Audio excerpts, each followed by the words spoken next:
everyone, and welcome back in. Well, we are at the finish line here with our ISU 152, the Beast Killer project. This episode is all about building the diorama base. We'll go from this pink foam, recycled pink foam, matter of fact, to the finished diorama scenic base, whatever you want to call it here. Yep, we still have quite a bit to do here, so let's get started. Well, when I start talking about recycled bases, that's because I'm referring to the T3485 project. Also a Battle Berlin project. I've mentioned before that this is kind of a sister project to that project. And when I started out with that base, it just did not quite fit the dimensions. I cut it out. I thought I had it planned out right. I did not. So kept all the base and the foam and everything's all attached. And let's see if we can make it work for this project. Oh, I want to change it up just a little bit. I want to cover up some of these cobblestones. So I'm just going to lay a little bit of foam core. And as you can see, I'm using some scraps here. And I've also taken a tip from one of my viewers who mentioned, if you just peel off the paper, this gets a lot easier to work with, which thank you very much for that tip. And let's do a little quick test fit here. Let's see if we're kind of along the right dimensions here. I think it's going to work out okay. It's always hard to tell. It's just, when I do my bases, it's not really a plan. It's a lot of eyeballing. Just need to trim up a little bit of that scrap pieces of foam core here, starting to make it fit the scene a little bit better. Put a little white glue down just to put everything in place. And let's plop this little piece, this little corner section on there. And we'll trim up the edges here in just a minute.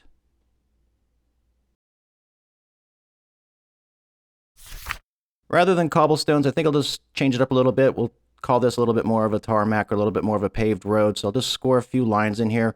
Mostly just to give it a little bit of interest in case something shows through, because honestly, by the time we add the rubble and things here, I doubt that much of this is going to be seen on the final presentation anyway. I first score the lines with the X-Acto knife, and then I take my little dental tool and just widen them out a little bit.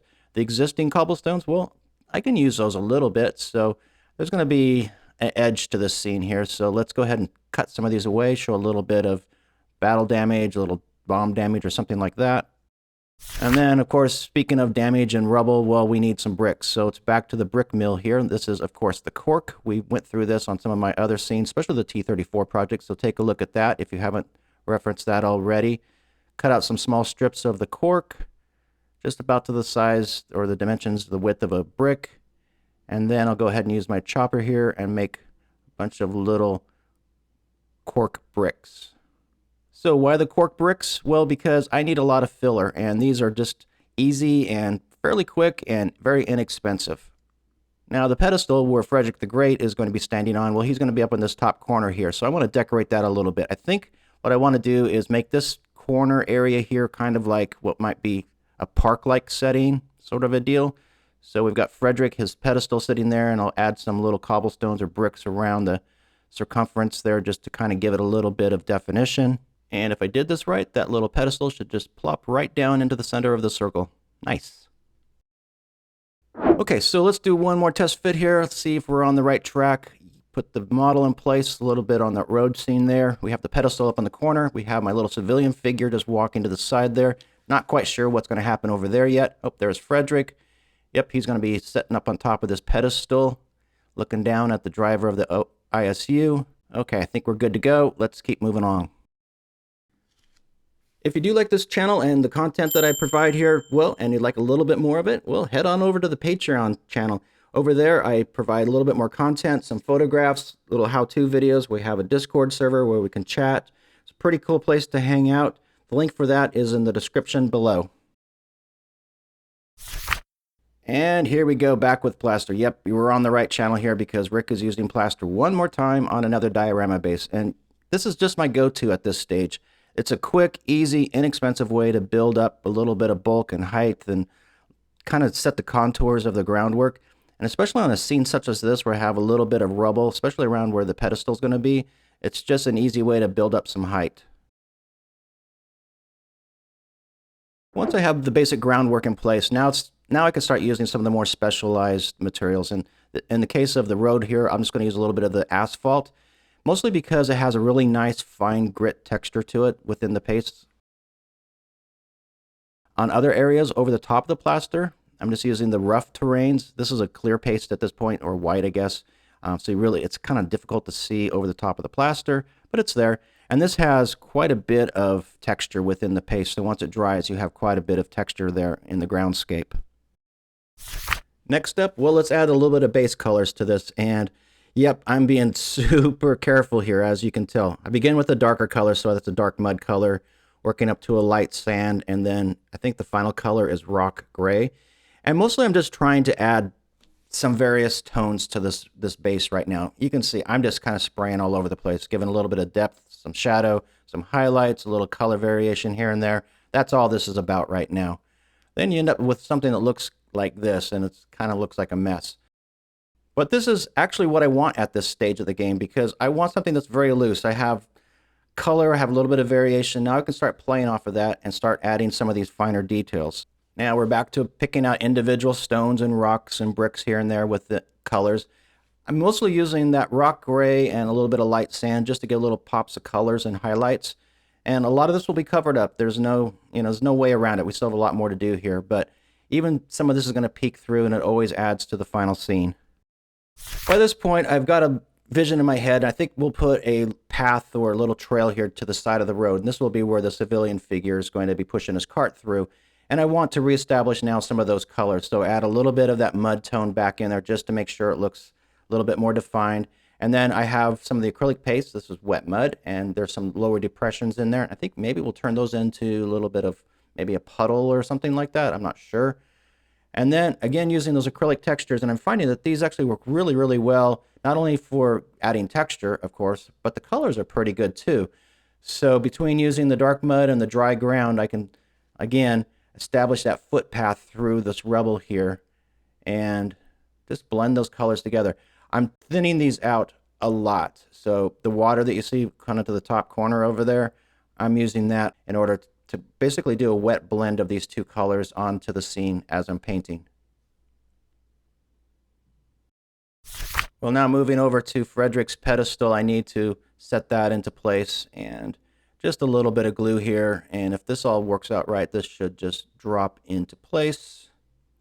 Let's see, squeeze him in there, rotate around, and I want him facing where the model is going to be here, so towards the back of the scene here, towards the road. So just kind of set him into place, make sure he's nice and straight. There we go. Let him dry for a second or two. And now it's about adding rubble here as well, so just keep building up the layers and using very diluted white glue, as you can tell, just kind of squirting that on. As I started putting this together, that park-like scene where the pedestal is going to be, it just didn't feel very park-like. It felt like somehow Frederick was just standing up in the middle of the road here. So I wanted to define this area just a little bit more. So most statues, or a lot of statues, have these little, I don't know what they call them, little chain things here along the base. So I made a couple of those out of styrene, and I marbled those up in the same way that I marbled up the pedestal for Frederick, and just kind of laid those into place. And I have a little chain there that I've just run through some eyelets that I made out of wire over the top, and then I'm just gluing it to the ground, and that will secure it into place. Just a quick reminder, if you haven't done so already, please hit that subscribe button. If I haven't mentioned it before, I've decided to set this scene just a few days after the end of the war. So the hostilities have ceased. The refugees are starting to work their way through to towns or refugee camps or whatever.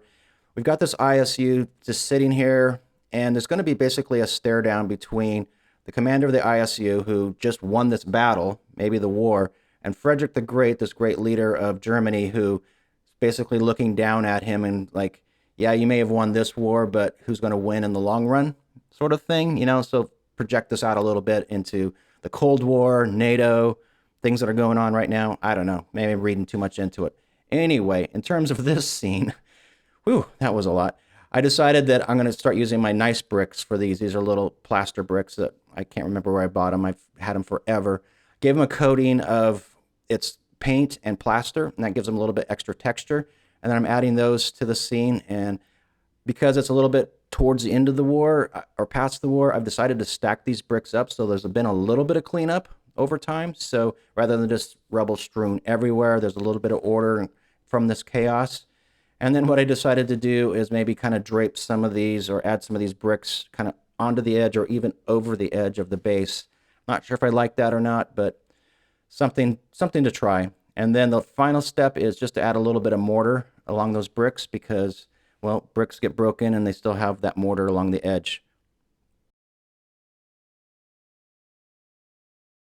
And wow, just like that, well, we've come to the end of this video. We are finished with this scene, and we can put it all together and we could show the final photographs. I think for me, one of the more interesting aspects of this project was taking that initial reference photograph, show it right now, and using that as the springboard, the jumping off place to put this scene together. Yeah, a lot of the influences of the JSU 152 are into that model itself, but after that, the scene kind of exploded into something different. And that's what I like to do, use reference photographs to spur some creativity. Speaking of creativity, well, the next project has all sorts of creativity involved, so I hope you stay tuned for that. It's going to be a lot of fun. Until then, well, thank you very much for watching this video and supporting this channel. If you haven't done so already, please hit that subscribe button. If you'd like a little more content, check us out over on Patreon. And of course, take care, guys, and happy modeling. We'll see you in the next one.